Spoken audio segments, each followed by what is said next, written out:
Hi, I'm Lippy. And I'm Grumpy. Together we're Lippy and Grumpy Do Podcasting. In this episode, celebrity checks, selling jars, the Loch Ness Monster, and selling a country.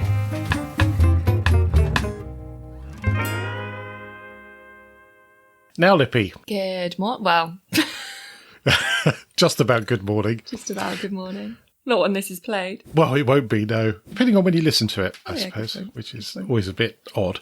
We're doing this on a Sunday morning, We are. which is the first time we've done it. First one. And I'm 17 minutes late.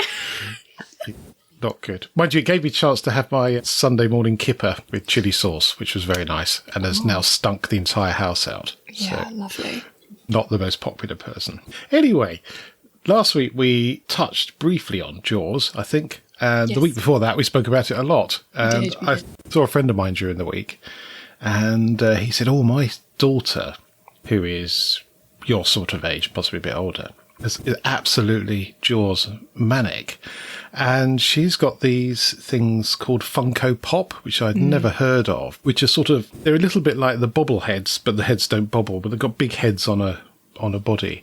And they've got a Jaws collection, so they've got a Brody, Quint, a Hooper, and the boat, and Bruce the shark, and various different sort of combinations of such, which are really very cool. Would you like to know a fun fact about those? Go on then. Some of them have hidden mystery items in their heads. So if you shake it and you hear something rattling, it's a bit, you've cut the head open. And then they have little things inside of them. So like, I would assume with the shark, it might have like a number plate. Yeah. Bits of stuff that they pulled out of the shark in the film inside the shark, which is quite cool. Just to be picky though, the shark they poured the number plate out on isn't Bruce. Sorry. No. So that you might be able to pull Quint out of the shark then. Yes, quite. Yes, possibly. Just an arm. Well, just a kit, Quint assembly kit. Yes. Not sure about that, but they look really, really cool. So I'm thinking, and maybe a little bit of desk tat is on its way. Who knows? But that was great. So over the last few weeks, I've been collecting some really odd stories from various places. So this is going to be a very odd list of things, put it mildly. So one of my favourite artists, not that I'm really into art in any great way. I like looking at it, but in terms of knowledge, none whatsoever. But Salvador Dali has always interested me because he is a bit of a nutcase, to be honest. He had an anteater that he'd take for walks on a lead. Yeah, he was properly bonkers, but quite interesting. But apparently he was what they call a canny businessman. So to avoid paying for meals, he would simply doodle on the back of his cheques, knowing full well that the restaurant owners would never cash them because they'd had an original Dali on the back of a cheque, which was probably worth a lot more than the meal. Yeah, which is great. But apparently Michael Jackson did the same thing. So when the singer cancelled a concert in New York, he refunded ticket holders with a hand-signed cheque, and fans were so excited to have their own pieces of Jackson memorabilia that fewer than 1 in 10 cashed them. And why wouldn't you? You wouldn't do it, would you? I mean, selling that ticket, you'd make a lot more than... Well, particularly after he passed, But if you're a fan, you're not gonna sell it, are you? No, well, I don't know. You see, sometimes you see things on Antiques Roadshow and programs like that, and it's been passed down, and and then just these people just want to get rid of it, and you think, oh, it's a bit odd. But the problem is if you amass so much stuff from previous generations, you don't have enough lots room in of your desk house. tat, for example. Lots of desk. Well, all the desk tat is mine. We'll do that one episode. We'll describe the desk tat. I do have a piece of the Berlin Wall, actually. Oh, I know you do. That's quite cool. That is very cool. Yes. Anyway, moving on. We talked last week about my new diet, one of the side effects. And from a number of sources, I've found of a lady called Stephanie Matto from a series called 90 Day Fiancé, which I've not heard of. Is that one of yours? No, goodness only knows what that involves. Anyway, she somehow managed to cotton on to capturing her flatulence in a jar and selling it. Really? Yeah, really. There are some odd people out there. Well, I think there's two sorts of odd people here. And one is the person that puts it in the jar, and far odder is the person that buys it. Anyway, she made, and this is just a staggering amount of money, £150,000 from doing this. It's like the whole foot picture thing, though, isn't it? Oh, she does that as well, apparently. She does that as well. Pictures. That's her side business. Yeah. Farting in jars is her main one, and feet are her side. Absolutely. So her diet, she perfected the diet, which was protein shakes, hard-boiled eggs, yogurt and beans, and was able to produce 50 jars a day. Oh my God. The protein shakes, I know from experience, because Chris drinks them. The farts that come out of him, absolutely vile. Is it plant-based protein? Yes. Yeah. And I was reading about this morning, and it does cause a lot of flatulence to begin with, but apparently it does settle down. But there's no evidence of that after 3 weeks, to be honest. Anyway, so this diet of hers, she ended up in A&E because she was overgassed. Thought she was having a heart attack. Yeah, basically. You know what it's like? You've got trapped wind. Yeah. And you feel it all through your body sometimes. Absolutely. It's one of the most painful things you can have. Obviously, cut a leg off, that's going to smart a lot more. But in terms of pain to what actually is wrong, it's very odd. So she was peaking at 50 jars a day, which is quite impressive. How you get it in the jar is a bit of a mystery to me. Whether you just waft it round and just... sit in it. Just sit on it. Initially costing £730 a jar, and then dropped to half that price for some reason. Maybe they weren't selling. But if you sold £150,000 worth of them... That's mad. It is mad, isn't it? And great quote from her saying, I think it's inspired a lot of people to think outside the box as far as ways that they can make money. I just find it staggering what people will spend money on. I did some... Do people know it's her farts that they're buying, though? Oh, yeah, it's not a random fart. Yeah, see, that's what thing. I would do it if people didn't know it was mine. But I'd do it if people would pay, quite frankly. I'm sure you will find at least one person out there that would pay. Yeah, but it's finding that one person and having gone to the effort of popping in a jar and then sealing it. There's apparently she put a petal or something in there that soaked it up. I don't. There's obviously some scientific basis behind it. Very odd. So she's gone on to other things now, including the feet thing, and I think she's set up an alternative to Just Fans, is it, or OnlyFans? OnlyFans. Yeah, one of those. One of those, that sort of thing. Yeah, I was quite shocked to see that. People will spend money on anything. They will. They really will. Talking of bodily actions, how's the bathroom coming on? It looks amazing so far. The Tyler was meant to come again today, but he's not here. So another pause. Just as well you weren't up. I know. I did know that before I still wasn't up. So... Yeah, so it looks great, and his Tyler, he's very, very good at his job. He's just, he's a character. Most tradesmen are, and certainly the ones that do well tend to be quite cheeky chappies. But he's been told by the person running the project that he has to be done by Wednesday. So I'm assuming by the fact he's taken today off, he knows he'll still be done by Wednesday. Well, let's hope so. I mean, the photos you've sent, it looks cracking, and it's a herringbone design, isn't it, on the wall? Which it's properly difficult to do, I would have said. Yeah, so we spent a whole day just drawing on the walls where that's a good sign. The long ones would go and the short ones would go, and he's matching them up and reusing offcuts. So he's not cutting a bit off one of the tiles and then not using that tile. He's then using that for another bit. So it's a lot of planning that's involved in doing it. But he said yesterday that he's done all the planning now. Now it's just putting them on the wall. So that's really good. That's a really good sign. Very, very good sign. Highly recommend him if you're not in a rush. Well, yeah, building jobs get delayed, don't they? It's not not unusual, to be honest. Any sort of work like that. Yeah, the outcome will be superb. I mean, can't imagine where you start with that sort of design. I mean, I've only ever done big tiles, so they're much, much easier. Pick a place to start and off you go. Yeah. Although I did decide to bevel the edges, which... where they join, where it went around the windowsill, so a 90-degree bend, I cut at 45 degrees on the end of the tile on both sides, so that there was like a proper joint, rather than having to put a beading in there. I see, it like actually touches. Yeah, I started that and then really wish I hadn't. We're not having tiles on the inside of our window wall, if that makes sense. Yeah, so that bit you can see will, but where we're going to have a shutter, it's not very wide anyway. And where the shutter's going to take up half of it, Yeah. There's literally going to be 5-6 centimetres of wall. Yeah. So there's no point putting a tile on that. No, not at all. Good. Oh, well, we look forward to next week and that will be in, as far as the tiny is concerned, done and dusted. So well, is it then in with the toilet and so the stuff? The finish date is still Friday next week. So how that goes. But so then the bath and the shower basin are in. Then it's the sink, toilet, radiator, shower, walls. Brilliant. And then paint. And are you doing the painting or is somebody else? Just get it all done by someone else. Yeah, it doesn't cost. Well, this is a builder. Never ever get a builder to do painting. No, it's a painter doing the paintings. Yeah, friends of ours had major extensions to their house and we popped in to see the work.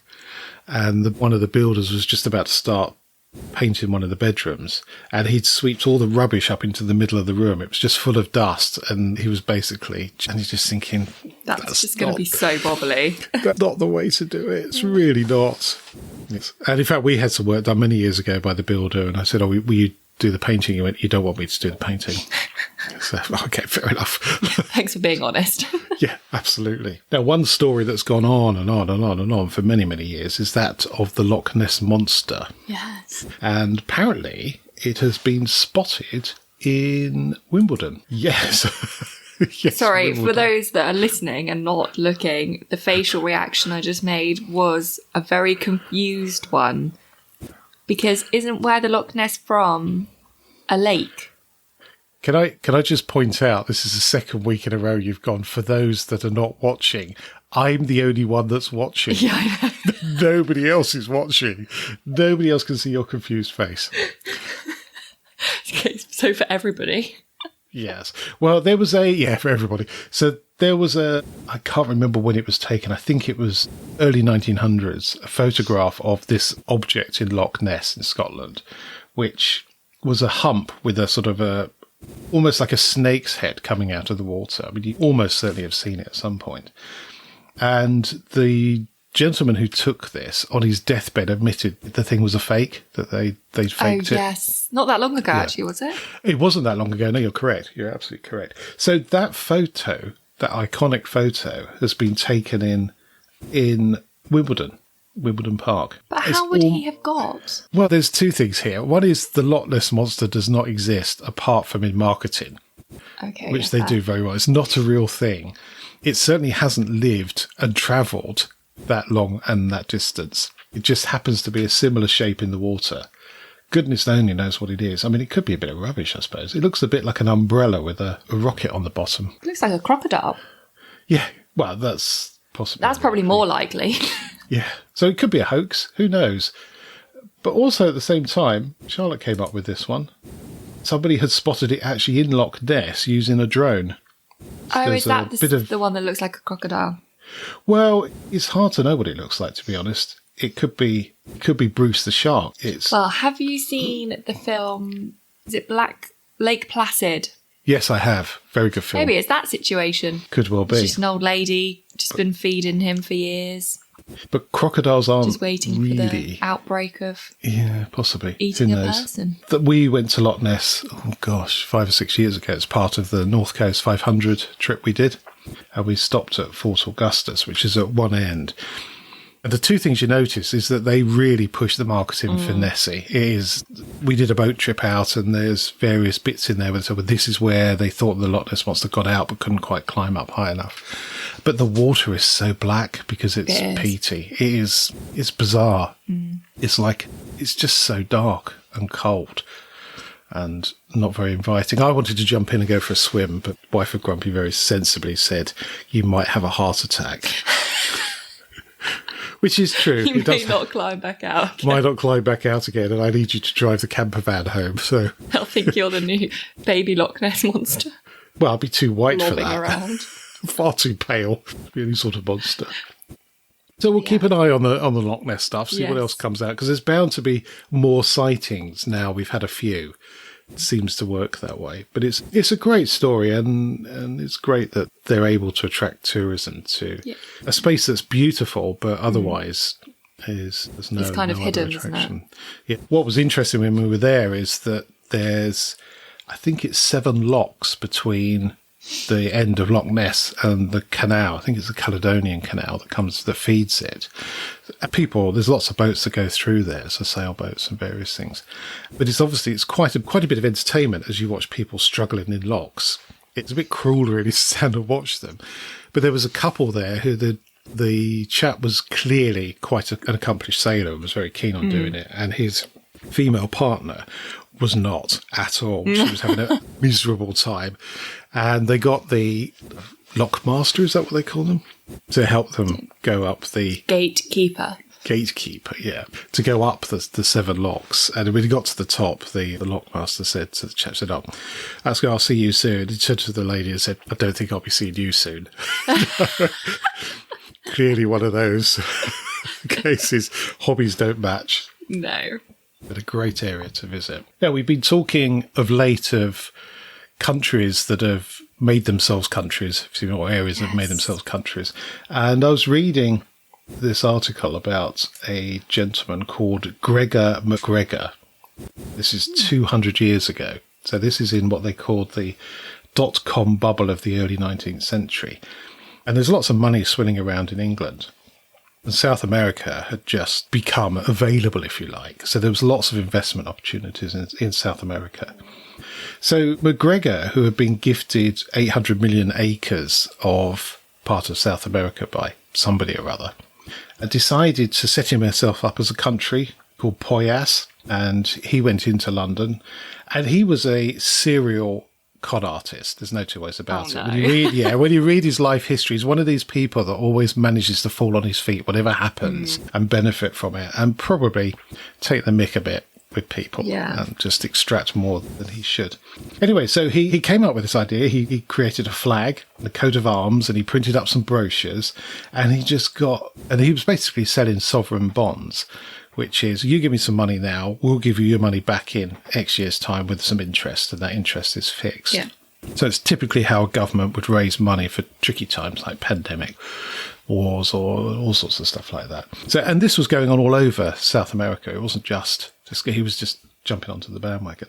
So this imaginary country, he sold bonds worth £200,000 in the 1800s, which would have been equivalent to 24 million today. Wow. So people were giving him their life savings in exchange for this. And he legged it, basically. Oh my God. People went out there to have a look, and it's just jungle. And what's going on here? So they were expecting, they'd been promised... the start of villages, I'd assume. Well, they were expecting capital city with a theatre and all the trappings that you would have got in that era that were just coming to the fore. And instead they just found bamboo huts. Absolutely. Well, it comes back to, if it looks too good to be true, it probably is. But to be honest, it probably didn't look too good to be true because other countries were doing it. So other South American countries were raising money that way. So, so he legged it to France as soon as he was being rumbled. And that's it. Just got away. 24 million quid. Yeah. That sounds very much like, I'm not sure if we've spoken about it on here before, but the Fire Festival. No, I don't think we have. It's spelt F-Y-R-E, Fire Festival. It's a documentary on Netflix about what happened at the festival, and it is a very good documentary. I would highly recommend watching it. Oh, okay. I'll look that up and I'll add it to our links list. The delusion. It's not so much a con because the guy thinks it's going to happen, but the delusion of this man who actually got jailed over it is just astonishing, how he thinks it's going to pan out. And really, I think the undertone of the whole thing is that the marketing campaign for this festival was the festival. Yes. So that was the bit that everyone had a really great time. It was really good fun. Yeah. It was really exciting. Lots of drinking, lots of dancing.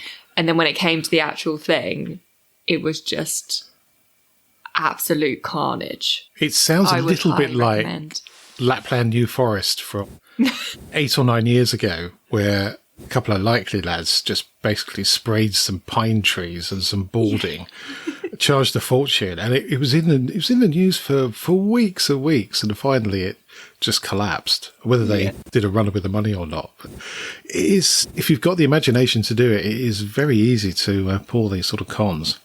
Yeah. Well, if Hustle is anything to be believed. Yes. But I would highly recommend watching that, and maybe after you've watched it, we can have a little discussion on what you think. That sounds like a very, very good idea.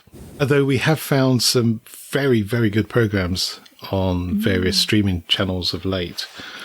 The BBC's Around the World in 80 Days with David Tennant is superb. I mean, it's a great story, but it's also very well filmed and very well acted.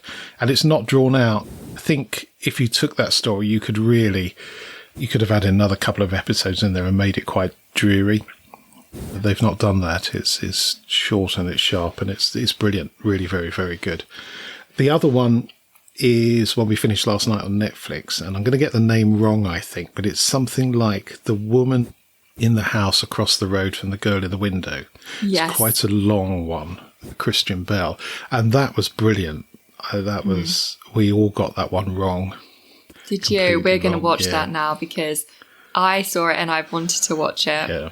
And then you guys said how good it was, so that's definitely on our list to watch. But it's a spoof of The Girl in the Window. Well, during the course of the series, the Christian Bell character is reading books that have got similar titles, so I think it's come from that. Yeah, and The Girl on the Train, and it's kind of all spoofy from that. Yeah. But then I've read that it's such a good story in itself as well, although it is kind of a spoof. It's very twisty, dark and funny. Yeah. Yes, it's all of those things. Interestingly, the critic in The Guardian said it was basically tosh, which I find slightly odd because even if you thought the story was absurd, the production values are very high. It kept you guessing. You didn't... I mean, maybe some people got it beforehand, but Wife of Grumpy went off on a tangent so far removed. That's going to be me, 100%. We love a good guess, don't we? We love to try and figure out what's going on. This was beyond a guess. This was basically a parallel universe at one point. I bet she's now thinking they should make that a thing, though. Should make that a movie. Possibly. A good twist. Very good. And it's possibly open for another one. Who knows? There's right at the very end, possibly another series. But one series is great. And the other one, which is quite an old one, we've recently taken Discovery Plus to watch the Winter Olympics, which started yesterday, I think. Although, having said that, I watched some ice hockey during the week, so that was before the opening ceremony, so I don't know how that works. They, where some of the competitions last a lot longer, they needed to start them before the opening ceremony so that they were finished for the closing ceremony. Why don't they just have the opening ceremony earlier? Because it has to be on Saturday, doesn't it? Oh, does it? They couldn't have had well, it needs to be on a day where they're going to get lots of viewers watching it. Well, it seemed to be on at 1:00 Friday afternoon here. Yeah. So it's 1:00 in the morning. But yeah, I did see that they needed to start a few things earlier that were more individual, like teams playing each other. Yes, they do, don't they? So same with football for the Summer Olympics. Tends to start earlier. Yeah. Although we didn't have football when it was 2012 in London. Weird that, because we're the home of football. No, it's not. It's not weird because we have individual nation teams. And for the Olympics, we're Team GB. So we amass athletes from England, Scotland, Wales and Northern Ireland. For football purposes, we're separate nations. Yes, we are. So that's apparently why. Yeah, that's the only football fact I know. It really is the only one. An interesting one at that. Yeah, so we watched I don't know what you call it. It's skiing and shooting. There is a phrase for it. Yesterday morning, which was very good. Shoot? I think it's... Scoochy? Scoochy? No, you're making words up now. It should be called that. That's very good. I mean, that is a difficult sport in my view. Yeah, it's the one where they lie down, isn't it? They do one set lying down and one set standing up.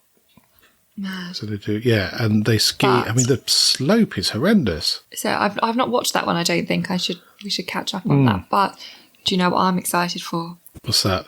The ski and snowboard cross. Yes, I did look that up. I think it's next week. Yeah, I think it's quite late on. Yes, I'll be watching every single heat of that. Yeah. All the way through. So good. Such a good sport. Much better than any of the others. Any summer sport, any winter sport combined, that is the one to watch. Actually, they do it with BMXing, don't they? They do, yes. In the summer. So that one as well. Yeah. That one is very good too. But yeah. It's just anyway, back to my Discovery Plus. Oh yeah, sorry. Top tip. Having disappeared off to the Olympics. There's a program called Flipping Bangers, which has nothing to do with sausages, and it's two very charismatic guys who set up a business, basically buying cars for around the 500 quid mark, making them roadworthy, and then selling them on. And their target is to double their money. And it's the two guys do it is Will Trickett and Gus Gregory, and I think Gus is automotive photographer. Will builds narrowboats.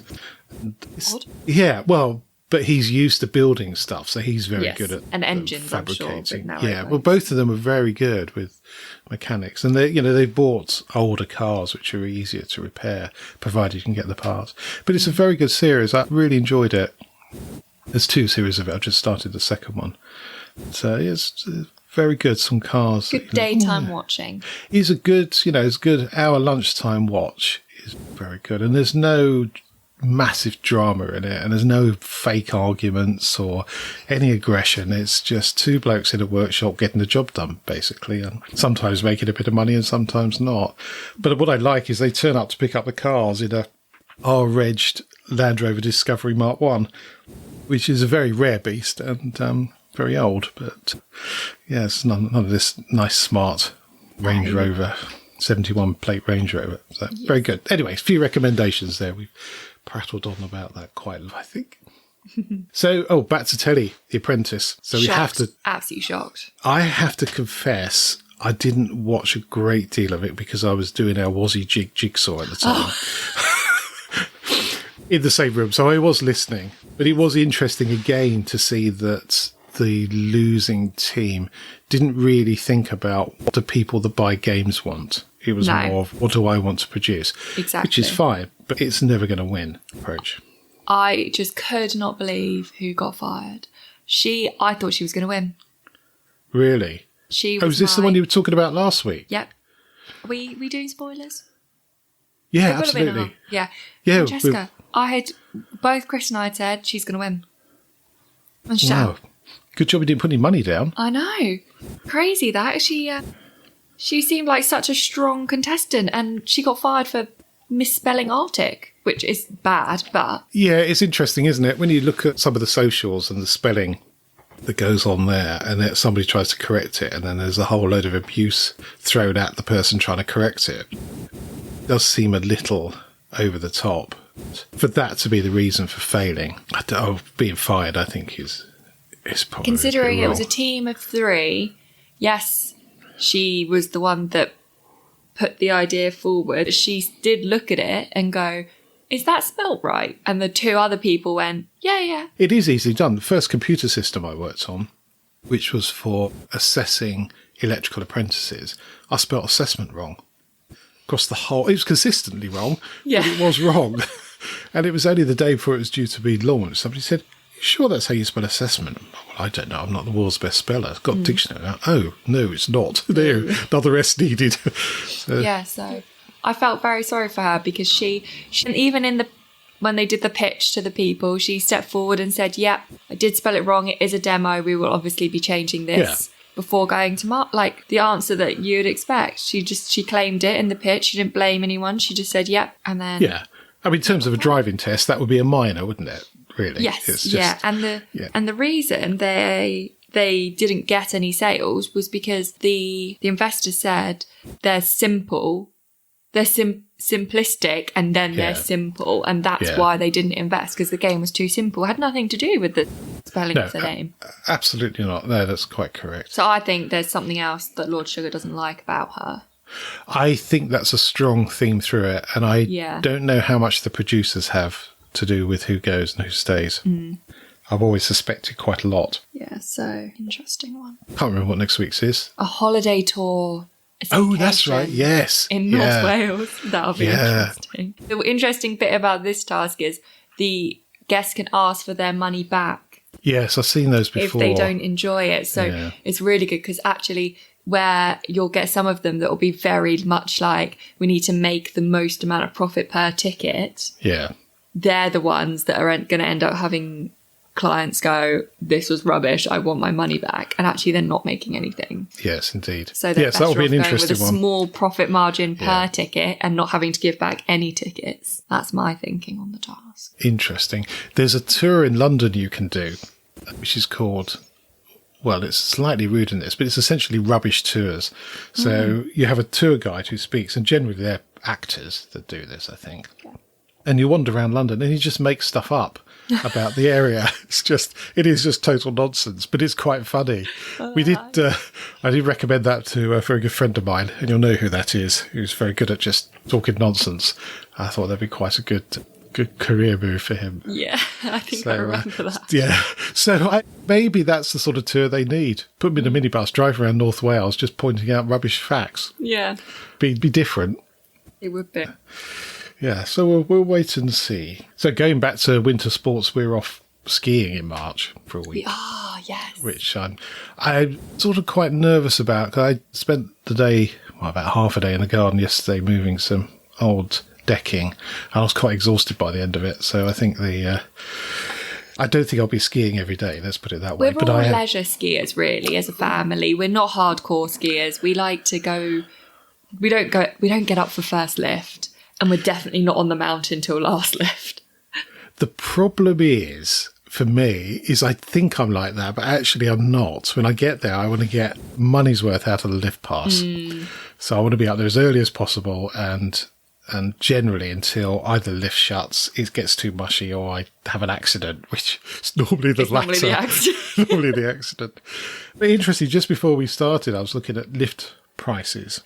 And rather annoyingly, where we're going, you have to buy either daily passes or consecutive passes. So you can't have, say, well, I'll have 4 days from 5, which we have done at other resorts. So I think where we're going, they do, if you buy 5 days, you get the 6th free. You do, but you've got to have all 6 days. And I don't think, or 5 days, because essentially you're getting a day free.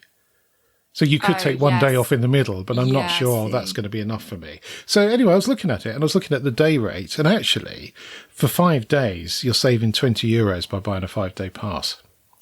And then if you miss 1 day, your quid's in, which we will do. I'm not going to ski. So it's probably worth just buying a ski pass on the days that we're going to go up and... Absolutely. We're going to go up to the James Bond Tower, the real name of which I can't remember. So that's a day out. Aqua Domini, that's the one. So, yeah. So anyway, so I thought that was quite interesting. But wife of Grumpy, who's very excited about going, although she will do the least amount of skiing. Yes. Is so excited. She's now started saying, in 1 week's time, it's going to be 5 weeks before we go. So it's 6 weeks. Yes, exactly. And so I said, yeah, but in 4 weeks' time, it's only going to be a fortnight. That's not what I meant. Well, with what you said. Yeah. Yes. So there's now manic timetable to service the car and various insurances in place, which... Well, in a week's time, it'll be 4 weeks before we have to drop off our luggage to you. Yes, yeah. Yes, that's very true. Yeah. Yes, I don't know how we managed to lumber ourselves with all the luggage, but... Anyway, have you got a top tip for this week? I do, actually. You do? Based off this morning, yeah. Does it involve a calendar? It does. Yeah, so my top tip is use your calendar. Very good. Actually input things when they happen so that you don't forget that you're doing things and end up being 17 minutes late. Wow. And have a text reminder, because I would not have remembered if you hadn't messaged me saying, are you still on for today? Yeah. Yes, I somewhat suspected you'd forgotten, because normally you're on either before or just very, very close to the time. Yeah. Very good. So I have a fun fact, and it is a fun fact. So the longest single lightning bolt ever recorded, also known as the Mega Flash, struck in 2020 and has recently been confirmed as the world record holder. The bolt travelled across, you ready for this? Yeah. Texas, Louisiana and the Mississippi, spanning a total of 477 miles, which is the same distance as here to Hamburg. Wow. That is quite a lot of energy. That is. You certainly wouldn't want to be at the tail end of that. No. That's it for this podcast. Thank you so much for listening. You can help spread Lippy and Grumpy's view on life by leaving a review on your favourite podcast platform. If you're not sure how to leave a review, or if you download from Spotify, there's some help at lippyandgrumpy.uk/review. And if you would like to get in touch, email podcast@lippyandgrumpy.uk. So it's goodbye from me. And goodbye from him. Goodbye. Goodbye.